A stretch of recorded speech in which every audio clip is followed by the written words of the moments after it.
சந்தேக புத்தியை மாற்றிக்கொள்ளும் வழிகள். சந்தேகம்ங்கிறது எல்லாருக்குமே வரக்கூடியது தான். சின்ன சின்ன விஷயத்துக்குலாம் சந்தேகப்படக்கூடாது. ஆனால் வந்து ஒரு சில விஷயங்களில் வந்து நிறைய பேர் நிறைய சந்தேகங்கள் வரும். குறிப்பாக பார்த்தீங்கன்னா ஹஸ்பண்ட் ஒய்ஃப்குள்ள வந்து சந்தேகங்கள் வரும். அது எப்படின்னா தனக்கு பிடிச்சவங்க வந்து தன்னை விட்டு விலகி போகும்போது, இல்லாட்டி மற்றவங்க கூட பேசும்போது, அதாவது தாங்கிட்ட வந்து விலகுற மாதிரி இருந்துட்டு அடுத்தவங்கள்ட்ட நல்லா பேசும்போது ஒரு சில விஷயங்கள் வந்து அவங்களுக்கு அது பொறாமைத்தனம் தான் சந்தேகமாக மாறுது. சரிங்களா? இப்போ வந்து சந்தேக புத்தியை மாற்றக்கூடிய முக்கியமான சிறந்த வழிகள் என்ன அப்படிங்கிறத பார்க்கலாம். நீங்கள் என்னோடய வீடியோ புதுசாக பார்க்குறீங்க அப்படின்னா என்னோடய சேனலை வந்து சப்ஸ்கிரைப் பண்ணிவிட்டு அப்படியே லைக் போட்டுட்டு வீடியோவை கண்டினியூ பண்ணுங்கள். ஓகேங்களா? இப்போ வீடியோக்குள்ளே போகலாமா? சந்தேக புத்தியை மாற்றிக்கொள்ளும் வழிகள் என்னென்ன அப்படிங்கிறத பார்க்கலாம். ஒரு சிலவங்க இப்போ வந்து நம்மளுக்கு சந்தேகம் வந்துருச்சு.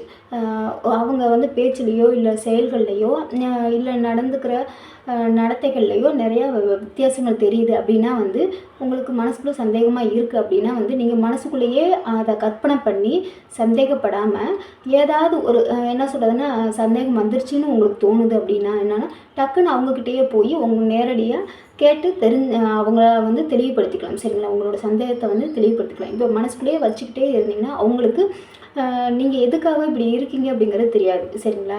ஆனால் டக்குன்னு நம்ம வந்து நேரடியாக நீங்கள் ஏன் இப்படி பண்ணுறீங்க அப்படின்னு சொல்லிட்டு நீங்கள் ஏன் பேசலை, நீங்கள் ஏன் இப்படி பண்ணுறீங்க அப்படின்னு சொல்லிட்டு டைரெக்டாக நம்ம போய் கேட்டோம்னா அதுக்கான வந்து பதில் அவங்க சொல்லிடுவாங்க. சரிங்களா? தப்பாக இருந்துச்சுன்னா மழுப்புவாங்க, மறைக்க பார்ப்பாங்க. ஆனால் அவங்க வந்து தப்பான வழியில் எதுவும் பேசலை, போகலை, வரல அப்படின்னா டக்குன்னு நான் இப்படி தான் பண்ணேன், இதுக்காக தான் பேசினேன் அப்படிங்கிறத உண்மையை சொல்லிடுவாங்க. அப்படிங்கும்போது நம்மளுக்குள்ள அந்த என்ன சொல்கிறது தப்பான முடிவு எடுத்துட்டோம் அப்படிங்கிற ஒரு எண்ணம் நம்மளுக்கு வராமல் இருக்கும். இனிமேல் வந்து நம்ம வாழ்க்கையில் இனிமேல் நினைக்கக்கூடாது, தப்பான எண்ணத்தோடு நம்ம பார்க்கக்கூடாது அவங்க பேசுகிறத நடந்துக்கிறத அப்படிங்கிறத ஒரு எண்ணம் தோணும். சரிங்களா? இதுவே குடும்பத்தில் வந்து பிரச்சனைகள் வராமல் இருக்கிறதுக்கு ஒரு வழியாக அமையும். அதனால் வந்து உங்களுக்கு தப்பான எண்ணம் தோணுது அப்படின்னா நீங்கள் வந்து மனசுக்குள்ளே வச்சுக்காம டக்குன்னு உடனே வந்து அவங்கக்கிட்ட கேட்டு தெளிவுபடுத்திக்கோங்க. சரிங்களா? அதுதான் நல்லது. ஓகேங்களா? அடுத்து வந்து முன்னாடி நடந்த கசப்பான அனுபவங்களை அதை மனசுக்குள்ளேயே வச்சுக்கிட்டு இப்போ இருக்கிற துணையை வந்து ஒப்பிட்டு வந்து பேசவே கூடாது. சரிங்களா? ஏற்கனவே முன்னாடி வந்து உங்களை ஏமாற்றிருக்கலாம், உங்களுக்கு துரோகம் பண்ணியிருக்கலாம். அப்படி இருந்த ஒரு அந்த முன்னாடி நடந்த விஷயங்களை நினச்சிக்கிட்டு இப்போ உங்கள் கூட இருக்கிற உங்களோட துணையை வந்து நீங்கள் வந்து அதே மாதிரி தப்பாக நினைக்கக்கூடாது. சரிங்களா? கசப்பான எண்ணங்களை மனசுக்குள்ளே வச்சுட்டு அவங்கக்கிட்ட வந்து ரொம்ப கண்டிப்பாக நடந்துக்கக்கூடாது. அதாவது எப்படின்னா அப்படின்னா ஒப்பிட்டு பேசக்கூடாது. நீங்கள் அப்படி தான் இப்படி தான் அவங்கள வந்து அவங்க உங்கள்கிட்ட தப்பாக நடந்திருக்கலாம், கசப்பான சம்பவங்கள் உங்கள் வாழ்க்கையில் நடந்திருக்கலாம். அதை நினச்சி இப்போ இருக்கிற ஏதாவது ஒரு சின்ன விஷயத்த கூட அவங்க கூட சேர்ந்து ஒப்பிட்டு பார்க்கக்கூடாது. சரிங்களா? ஒவ்வொரு மனுஷனும் வந்து வேறு மாதிரி தான் இருப்பாங்க. சரிங்களா? எல்லோரும் ஒரே மாதிரியான குணங்கள் படைச்சிருக்க மாட்டாங்க. ஒவ்வொருத்தருக்குமே ஒவ்வொரு குணங்கள் இருக்கும். அதனால் முன்னாடி தப்பானவங்களை இருக்கிறாங்க அப்படின்னா இவங்களும் அப்படி தான் இருப்பாங்க அப்படிங்கிற ஒரு எண்ணம் நம்ம மனசுக்குள்ளே இருக்கக்கூடாது. சரிங்களா?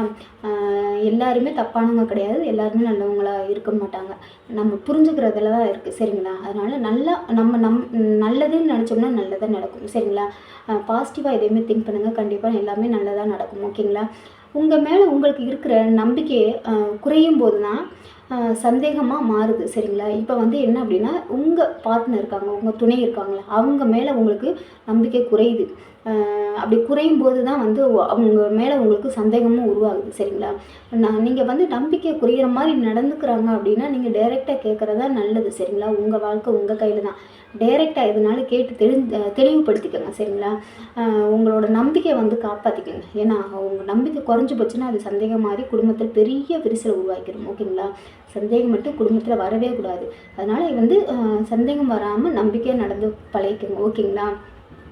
அவங்க வந்து என்ன அப்படின்னா வந்து நீங்கள் அந்த நம்பிக்கை குறையும் போது சந்தேகம் மாறுதில்லை. அப்போ நீங்கள் வந்து என்ன நினைக்கிறீங்க, அவங்க வந்து தப்பானவங்க இல்லைங்கிறத மனசில் வச்சுட்டு அவங்க மேலே ஒரு ஸ்பெஷல் எனக்கு அவங்க ரொம்ப பிடிக்கும், அவங்க இப்படி இருக்க மாட்டாங்க அப்படிங்கிற ஒரு பாசிட்டிவ் எண்ணம், ஒரு பாசிட்டிவாக திங்க் பண்ணுங்கள். எனக்கு அவங்க தான் உலகம், அவங்களுக்கு நான் தான் உலகம் அப்படின்னு நினச்சி பாருங்க. கண்டிப்பாக அது வந்து அப்படியே நடக்கும். ஓகேங்களா? அப்போ தான் வந்து சந்தேகமும் வராது. ஓகேங்களா? அவங்களுக்கென்று ஒரு தனிப்பட்ட நேரமும் சுதந்திரமும் வந்து கொடுக்கணும். சரிங்களா? இப்போ நம்ம எப்போ பார்த்தாலும் அவங்க அங்கே போகாதீங்க, இங்கே போகாதீங்க, அங்கே உட்காராதீங்க, அவங்க கூட பேசாதீங்க அப்படின்னு சொல்லிட்டு ஒரு கண்டிஷன் போட்டுக்கிட்டே இருந்தோம்னா அவங்களுக்கே வெறுத்து போயிடும். நம்ம மேலே தான் கோபம் அதிகமாகும், வெறுப்பு அதிகமாகும். அவங்களுக்குன்னு ஒரு என்ன சுதந்திரம் இருக்கும், பிடிச்சிருக்கும், ஒரு விருப்பு வெறுப்புகள் இருக்கும்ல. அப்போ அவங்க இஷ்டத்துக்கு நம்ம விட்டுறணும் சரிங்களா. அவங்க இஷ்டத்துக்கு விட்டால் தான் அவங்களுக்கு தெரியும், நம்ம இப்படி பண்ணுனா அவங்களுக்கு பிடிக்காது, நம்மளுக்கு பிடிக்காது அப்படிங்கிறனால பிடிக்காத விஷயங்களை அவங்க பண்ண மாட்டாங்க. அவங்களுக்கு பிடிச்ச விஷயங்களை அவங்க பண்ண விடுங்க சரிங்களா. எல்லாத்துலேயுமே நம்ம கண்டிஷன் பண்ணவே கூடாது ஓகேங்களா. அவங்களோட விருப்பு வெறுப்புகளுக்கும் நம்ம வந்து உரிமை கொடுக்கணும் ஓகேங்களா. அப்போ தான் வந்து குடும்பத்தில் எந்த ஒரு பிரச்சனையும் வராது ஓகேங்களா. எப்போயுமே வந்து நம்ம கண்காணிச்சுக்கிட்டே இருக்கக்கூடாது ஓகேங்களா. அடுத்து வந்து அவங்க செஞ்ச நல்ல விஷயங்களை மட்டும் யோசிச்சு பாருங்கள் சரிங்களா. அவங்க செஞ்ச தப்பான விஷயங்கள், கெட்ட விஷயங்கள், சண்டைகள் அதெல்லாம் வந்து அப்படியே மறந்துடணும் சரிங்களா. அதை ஞாபகத்தில் வச்சுக்கவே கூடாது. அவங்க உங்களுக்காக செஞ்ச நல்ல விஷயங்களை மட்டும் நீங்கள் ஞாபகப்படுத்தி பார்த்துக்கோங்க. உங்களுக்கு சண்டை வரும்போது, கோவத்தில் இருக்கும்போது அதை ஞாபகப்படுத்தி பார்த்துக்கோங்க. அவங்க மேலே இருக்கிற வெறுப்புகள் வந்து அப்படியே மறைஞ்சு போயிடும். அவங்க மேலே பாசம்தான் அதிகமாகும் ஓகேங்களா. சந்தேகம் வர்ற நேரத்தில் அவங்க உங்கள் மேலே வச்சிருக்கிற அன்பை மட்டும் நினச்சி பாருங்கள். அதை தான் நான் சொல்கிறேன் சரிங்களா. அவங்க சண்டை வர நேரத்தில் அவங்க உங்கள் மேலே எந்த அளவுக்கு அன்பு வச்சுருக்காங்க அப்படிங்கிறத மட்டும் நினச்சி பார்த்தீங்கன்னா உங்களுக்கு அவங்க மேலே வெறுப்பே வராது ஓகேங்களா. இப்போ நான் சொன்ன விஷயங்கள் எல்லாமே உங்களுக்கு புரிஞ்சுக்குன்னு நினைக்கிறேன். சந்தேக புத்தியை வந்து மாற்றிக்கொள்ளக்கூடிய முக்கியமான வழிகள் என்னென்ன அப்படிங்கிறத நான் சொல்லியிருக்கேன் சரிங்களா. நான் தெளிவாக சொல்லியிருக்கேன், புரிஞ்சுக்கோங்க. அதாவது நான் என்ன சொல்ல வரேன் அப்படின்னா, அதிகமாக சந்தேகப்படுறதுனால வந்து உறவு உடையும்னு நீங்கள் நினைக்கிறீங்கன்னா கமெண்ட்டில் சொல்லுங்கள். கண்டிப்பாக வந்து உறவு உடையும் அப்படின்னு நான் சொல்கிறேன்.